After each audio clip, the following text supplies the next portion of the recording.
बिस्मिल्लाहिर्रहमानिर्रहीम। अस्सलाम वालेकुम। आज हमारे कुछ थ्योरम्स रह गए थे ग्रुप थ्योरी के ऊपर। जैसे कि मैंने आपको बताया था कि मैं ग्रुप थ्योरी की मैथमेटिकल मेथड की बुक जो कि आपके सिलेबस में है, उसमें से एक्सरसाइज आपकी चैप्टर नंबर 2 और एक्सरसाइज 2.1 और 2.2 हम उससे रिलेटेड कर रहे थे। उसमें कुछ हमारे पास थ्योरम्स रह गए थे जो कि जिसके प्रूफ्स मुझे आपको करवाने थे, कुछ रिज़ल्ट्स थे, और इसके बाद इंशाल्लाह ये ख़त्म हो जाएगा, वाइंड अप हो जाएगा ये ग्रुप थ्योरी का बेसिक ग्रुप थ्योरी का टॉपिक। देखिए इसमें कुछ रिज़ल्ट्स हैं जो आपके सामने लिखे हुए हैं थ्योरम फॉर्म में। किसी भी ग्रुप के अंदर आइडेंटिटी एलिमेंट यूनिक होता है और इन्वर्स जो है किसी भी एलिमेंट का, ग्रुप के एलिमेंट का जो इन्वर्स एग्जिस्ट करता है वो इन्वर्स भी यूनिक होता है। एक से ज़्यादा, यानी कि किसी एलिमेंट फॉर एग्जांपल जी, अगर जी के अंदर एक एलिमेंट एक्स है तो उसके एक से ज़्यादा इन्वर्सेस नहीं हो सकते। ये नहीं हो सकता कि एक्स का इन्वर्स वाई भी हो और एक्स का इन्वर्स जी भी हो, तो दो एलिमेंट्स एट अ टाइम उसके इन्वर्स के तौर पे डील नहीं कर सकते। इसी तरह से आइडेंटिटी एलिमेंट यूनिक होती है। जैसे कि अगर कोई एलिमेंट ई आइडेंटिटी का कैरेक्टर सेटिस्फाई कर रहा है तो ई के अलावा कोई और एलिमेंट ऐसा नहीं एग्जिस्ट कर सकता जो आइडेंटिटी बन जाए। दो एलिमेंट एट अ टाइम और दो मुख्तलिफ एलिमेंट जो है वो आइडेंटिटी का कैरेक्टर सेटिस्फाई नहीं कर सकते हैं। उसके बाद हमारे पास आता है इसके प्रूफ आता है। इसका प्रूफ देख लीजिए, छोटा सा है। सपोज़ करें ऑन कंट्री, पहले वाला आइडेंटिटी का प्रूफ है। ऑन कंट्री हमारे पास दो आइडेंटिटी एलिमेंट एग्जिस्ट करते हैं, एक एलिमेंट आइडेंटिटी ई है और एक जो है वो ई प्राइम है। तो इस पर हम देखेंगे कि ई और ई प्राइम जो है वो बेसिकली बज़ाहिर मुख्तलिफ नज़र आने वाले दो एलिमेंट्स जो हैं वो मुख्तलिफ नहीं हैं, ये दोनों जो हैं वो सेम हैं। देखिए अगर आप एट अ टाइम, ज़ाहिर है अगर मैं इस वक्त कंसिडर करूँ कि दोनों में से एक को ई को एज आइडेंटिटी एलिमेंट मैं इस वक्त कंसिडर करूँ, तो दूसरा एलिमेंट जो है बेसिकली ये ई और ई प्राइम जो है ये आप कहाँ से ले रहे हैं, ये आप जी में से एलिमेंट ले रहे हैं। एक वक्त में तो एक ही एलिमेंट को आप एज आ आइडेंटिटी कंसिडर कर सकते हैं ना। अगर आप कंसिडर करें कि ई इस वक्त आइडेंटिटी है और ई प्राइम को as an ordinary element consider करें, यानी कि ये आइडेंटिटी से हट के एक आम एलिमेंट की तरह कंसिडर करें, तो देखिए आइडेंटिटी के क्या करेक्टर होता है। आइडेंटिटी एलिमेंट का करेक्टर ये होता है कि वो ग्रुप के सारे एलिमेंट्स के साथ उसको ऑपरेट कराते हैं। ऑपरेट कराने के बाद जिस भी एलिमेंट के साथ ऑपरेट कराएंगे आंसर में आपके पास वही एलिमेंट वापस आ जाएगा। अब ये चूँकि मैंने मल्टीप्लिकेशन के ऑपरेशन, बाइनरी ऑपरेशन के अंडर किया है, आप इसको किसी भी जनरल भी कर सकते हैं। मतलब मैंने यहाँ पे मल्टीप्लिकेशन के साथ किया, आप इसे स्टैरिक ऑपरेशन ले लें। For example G is a group under the operation of asterisk, आप इसे जनरली ऐसे कर सकते हैं।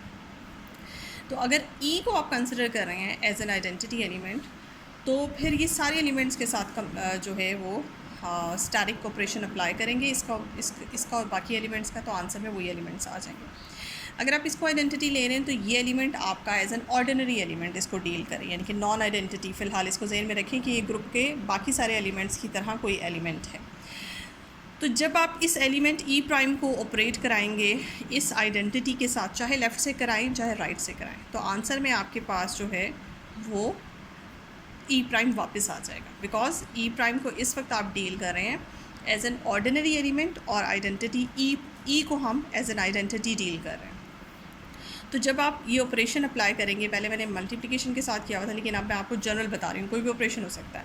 आप इस आइडेंटिटी का किसी भी ऑर्डिनरी एलिमेंट के साथ जब आप स्टैरिक लेते हैं या ऑपरेशन अप्लाई करते हैं तो आंसर में आपके पास वही एलिमेंट वापस आ जाता है। ठीक है, तो और इसी तरह से आपके पास क्या है, आपके पास ये है, अगर आप ये करें कि सेकंड केस, इसको आप रिवर्स कर दें इस केस को। अब आपकी प्रेफरेंस में ये है कि अगर आप ई प्राइम को, क्योंकि आपने कहा दोनों आइडेंटिटी हैं, तो आप दो डिफरेंट केसेस लें। एक केस में आपने ई को आइडेंटिटी एलिमेंट और ई प्राइम को as an ordinary element deal किया। अब आप ई प्राइम को आइडेंटिटी एलिमेंट के तौर पे डील करें और ई को एक as an ordinary element of the group deal करें। तो अब आप जब इसका स्टैरिक लेंगी आइडेंटिटी एलिमेंट के साथ, तो आंसर में आपके पास क्या आएगा, आंसर में आपके पास ई आ जाएगा, यानी कि ई एज एन ऑर्डिनरी एलिमेंट यहाँ पे डील हो रहा है, तो ई आपके पास आंसर में आ जाएगा और इसके आंसर में ऑर्डिनरी एलिमेंट आपके पास वैसे ही आ जाएगा। तो लेफ़्ट हैंड साइड और ये जो दोनों इक्वेशंस हैं उनकी लेफ़्ट हैंड साइड जो है वो मैच करती है, तो राइट हैंड साइड भी इक्वल होगी। दैट्स वाई ई प्राइम जो है वो ई के इक्वल आ गया। अब ये जो आइडेंटिटी, जब आप कहते हैं कि E is an identity element, तो याद रखिएगा कि आइडेंटिटी एलिमेंट जो है वो लेफ़्ट आइडेंटिटी भी होता है और राइट आइडेंटिटी भी होता है। लेफ़्ट आइडेंटिटी का मतलब ये है कि किसी भी एलिमेंट से, फॉर एग्जांपल एक्स कोई भी एलिमेंट है, उसके लेफ़्ट साइड से जब आप आइडेंटिटी एलिमेंट को मल्टीप्लाई करते हैं तो भी आपके पास एक्स आता है, और उसके राइट साइड से जब आप किसी एलिमेंट को उसके राइट साइड से जब आप आइडेंटिटी को मल्टीप्लाई करते हैं तो भी वही एलिमेंट वापस आपके पास आता है। तो ये यानी कि अगर आप एक्स की जगह पे ई प्राइम को इस वक्त डील कर रहे हैं, इस वक्त E prime as an ordinary element, कोई भी arbitrary element E prime represent कर रहा है, और यहाँ पे ई जो है वो कोई भी आर्बिट्रेरी एलिमेंट एक्स को रिप्रेजेंट कर रहा है। तो ये आपकी प्रेफरेंस है, आप चाहे इस वक्त की इक्वेशन में आप ये लेफ़्ट वाली इक्वेशन भी बना लें, आप राइट वाली भी बना लें, यहाँ से भी आप लेफ़्ट वाली भी बना लें, आप राइट वाली भी बना लें, आपकी मर्ज़ी है। तो जो सेम आपके पास बनेगा जो पोर्शन, तो ये आपके पास इस केस में आपने कंसिडर किया हुआ है राइट साइड से, राइट आइडेंटिटी कंसिडर की हुई है, और इस केस में आपने लेफ़्ट आइडेंटिटी कंसिडर की हुई है, क्योंकि इस केस में आपका ई आइडेंटिटी है, तो ये आपने लेफ़्ट आइडेंटिटी वाला केस कंसिडर किया हुआ है, और ये आपने राइट आइडेंटिटी वाला केस कंसिडर किया हुआ है। बहरहाल आप के दोनों साइडें, लेफ़्ट साइड्स बराबर आनी चाहिए, चाहे वो लेफ़्ट से हैं चाहे राइट से हैं, इससे कोई फ़र्क नहीं पड़ता। बहरहाल लेफ़्ट साइड्स और इन दोनों की लेफ़्ट साइड्स जो हैं वो बराबर हैं, उसकी वजह से राइट साइड भी बराबर होगी। तो यहाँ से प्रूव हो गया, छोटा सा प्रूव है कि आपके आइडेंटिटी एलिमेंट जो है वो किसी भी ग्रुप में यूनिक होता है। एक से ज़्यादा एलिमेंट एक वक्त में आइडेंटिटी का कैरेक्टर सेटिस्फाई नहीं करते। यानी कि जैसे अगर हम अंडर मल्टीप्लिकेशन बात करें तो अंडर मल्टीप्लिकेशन किसी ग्रुप की आइडेंटिटी 1 होती है, और अंडर एडिशन 0 होता है, 0 के अलावा और कोई एलिमेंट उस वक्त आइडेंटिटी नहीं होता। इसके साथ ही हमारे पास आता है नेक्स्ट इसका पार्ट। नेक्स्ट पार्ट में क्या था? नेक्स्ट पार्ट में ये है कि आपने ये शो करना है कि इन्वर्स एलिमेंट भी यूनिक होता है। इसमें भी हम इसी तरह से बिल्कुल ऑपोजिट लेके चलेंगे। हम सपोज़ करेंगे नहीं जी, एक एलिमेंट सपोज़ करें कि ग्रुप के अंदर एक्स ऐसा है जिसके 2 inverses at a time exist करते हैं। तो अगर इसके 2 इन्वर्सेस एग्जिस्ट करते हैं तो इसका मतलब है, अच्छा इन्वर्स के साथ भी यही सीन होता है जो आइडेंटिटी के साथ होता है कि कोई भी आइडेंटिटी एलिमेंट लेफ़्ट आइडेंटिटी भी होती है और राइट आइडेंटिटी भी होती है। ठीक है, तो यानी कि आप किसी एलिमेंट को लेफ़्ट से या राइट से आइडेंटिटी से मल्टीप्लाई करें, वापस वही एलिमेंट आता है। बिल्कुल इसी तरह से इन्वर्स के साथ भी ये सीन होता है कि अगर एक्स का इन्वर्स एक्स प्राइम आप यहाँ पे कंसिडर कर रहे हैं, तो एक्स प्राइम को आप चाहे राइट से मल्टीप्लाई करें, चाहे एक्स प्राइम को एक्स के साथ लेफ़्ट से मल्टीप्लाई करें, आंसर में आपके पास आइडेंटिटी आना होता है।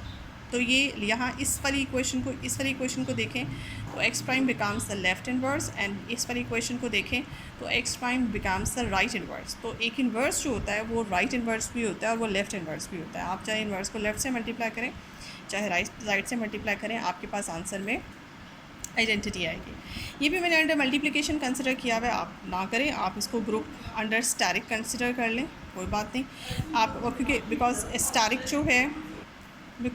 जो है वो आपके पास जनरल रिप्रेजेंटेशन है किसी भी बाइनरी ऑपरेशन की, इसलिए मैं इसे स्टैरिक कर देती हूँ। ये इसके 2 इन्वर्सेस हैं, यानी कि इसके इन्वर्स को जब आप इससे मल्टीप्लाई कराते हैं तो आपके पास ये आता है, और दूसरे इन्वर्स को भी जब मल्टीप्लाई कराते हैं यानी कि ऑपरेट कराते हैं, चाहे वो आप ऑपरेशन बाइनरी ऑपरेशन लगाएं या मल्टीप्लिकेशन का लगाएं, आपके पास आंसर में आइडेंटिटी आता है।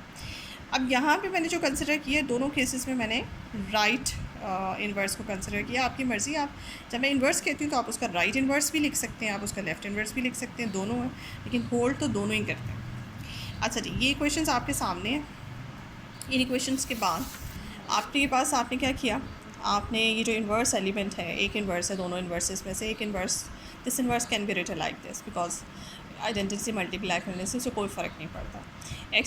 एक्स प्राइम जो है एज इट इज़ रहा, और ई की जगह आपने ये लिख दिया। ये जो सेकंड 2 इक्वेशंस आपने बनाई थी, इन 2 इक्वेशंस में से एक को इक्वेशन नंबर 1 कह दें अगर, और इसको इक्वेशन नंबर 2 कह दें, तो ये जो आपकी सेकेंड इक्वेशन है ये आपने यहाँ पे यूटिलाइज़ की बाय इक्वेशन नंबर 2। हाँ, इक्वेशन नंबर 2 से आपने ये वाला रिज़ल्ट लिखा, उसके बाद एसोसिएटिव लॉ से आपने इन दोनों को ब्रैकेट कर दी और इनके ऊपर ऑपरेशन पहले अप्लाई करें। यहाँ आप बेशक स्टैरिक का ऑपरेशन चला लें, मुझे कोई एतराज़ नहीं है। स्टैरिक बिकॉज जनरल कोई भी ऑपरेशन हो सकता है। फिर आप ये ना कहें कि मैंने मल्टीप्लिकेशन के साथ ही करके दिखाया, यहाँ एडिशन भी हो सकता है, यहाँ कुछ भी हो सकता है। ठीक है जी। तो आपको पता है कि ये वाला जो है एक्स प्राइम को एक्स से मल्टीप्लाई करें, because ex prime is also the inverse of x. तो इसको चाहे लेफ़्ट से करें चाहे राइट से करें, तो सेंस यहाँ लिख लें, रीज़न लिख लें बेशक साथ, ex prime is the inverse of x, चूँकि एक्स का इन्वर्स है, इसलिए चाहे आप इसको लेफ़्ट से मल्टीप्लाई करें चाहे राइट से मल्टीप्लाई करें, आंसर में ई आएगा, आइडेंटिटी आएगा। और आइडेंटिटी को किसी से भी मल्टीप्लाई करने से आपके पास वही आइडेंटिटी, वही एलिमेंट वापस आ जाता है। तो यहाँ से पता चला कि आपका जो लेफ़्ट आपने जो एक इन्वर्स बनाया था ex prime and x double prime, ये दोनों जो इन्वर्सेस हैं बेसिकली ये दोनों डिफरेंट इन्वर्सेस नहीं हैं, ये दोनों सेम इन्वर्सेस हैं। ठीक है जी। ये दो रिजल्ट्स बहुत इंपॉर्टेंट हैं कि इन्वर्स और आइडेंटिटी एलिमेंट किसी भी ग्रुप के अंदर यूनिक होती है।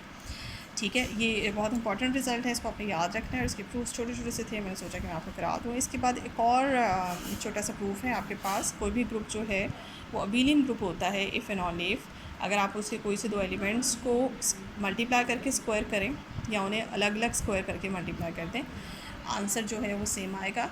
अगर ये वाली इक्वेशन होल्ड कर जाती है तो फिर आपका ग्रुप जो है वो अबेलियन ग्रुप हो जाता है। देखें जी, अगर हम ये सपोज़ करते हैं कि हमारा ग्रुप अबेलियन है तो फिर ये वाली इक्वेशन तो होल्ड करती है, यानी कि for all the elements of the group कोलरियर लॉ तो अबेलियन लॉ तो होल्ड करेगा। अब इसी में आपने चूँकि ये इक्वेशन प्रूफ करनी है, इस इक्वेशन का लेफ्ट हैंड साइड लिया, left hand side A B का होल स्क्वायर है, this can be written as A B and A B 2 time आपने लिख लिया। और आगे जाके चूँकि बी और ए के ऊपर वो लगा लिया आपने एसोसिएटिव लॉ, और B A can be written as A B because G is abelian. तो आपके पास finally A square B square आ गया, वेरी सिंपली। एंड इसका कॉन्वर्स है, लेट करें कि आपके पास जो है वो ये इक्वेशन होल्ड करती है, और अब हम शो करते हैं कि हमारा जो ग्रुप है वो अबेलियन ग्रुप है, यानी कि आपने कॉम्यूटेटिव लॉ दिखाने के सारे एलिमेंट्स पे होल्ड करता है। इसके लिए आपने इस इक्वेशन को लिया, इस इक्वेशन में लेफ्ट हैंड साइड को can be written as A B into A B, and उसके बाद आपने क्या किया, ए इन्वर्स से प्री मल्टीप्लाई और बी इन्वर्स से पोस्ट मल्टीप्लाई कर दिया। ठीक है, प्री मल्टीप्लाई कहते हैं लेफ़्ट साइड से मल्टीप्लाई करने को, और पोस्ट मल्टीप्लाई कहते हैं राइट साइड से मल्टीप्लाई करने को, क्योंकि हम आम मल्टीप्लिकेशन की तरह ग्रुप में मल्टीप्लिकेशन नहीं होती है। ग्रुप के मल्टीप्लिकेशन में इस चीज़ का बहुत ज़्यादा ख्याल रखा जाता है कि आपके पास आप ऑर्डर क्या है, आप किस तरफ से मल्टीप्लाई कर रहे हैं। अगर आप इक्वेशन में लेफ़्ट हैंड साइड पे प्री मल्टीप्लाई कर रहे हैं तो आपको राइट से भी उस नंबर को प्री मल्टीप्लाई करना पड़ेगा। ठीक है, और ये आपने फिर एसोसिएटिव लॉ लगाया, इस तरह से करके आके इनके पेयर्स बना लिए, ये तो आइडेंटिटी बन गया, ये भी आइडेंटिटी बन गया, और यहाँ पे ए बी आ गया, B A equals to A B for all A B belongs to G, because A और बी जो आपने यहाँ पे सेलेक्ट किए हुए थे वो आर्बिट्रेरी थे, तो इसलिए ये आपका अबेलियन लॉ होल्ड कर गया for all the elements of the group. So आपका ग्रुप जो है वो अबेलियन हो गया। आज की वीडियो में, इस वीडियो में इतना ही। नेक्स्ट वीडियो में मैं कुछ और थ्योरम्स आपके ऐड करूँगी। तब तक के लिए आप मेरी इस वीडियो को देखें, लाइक करें और शेयर करें। Thank you so much.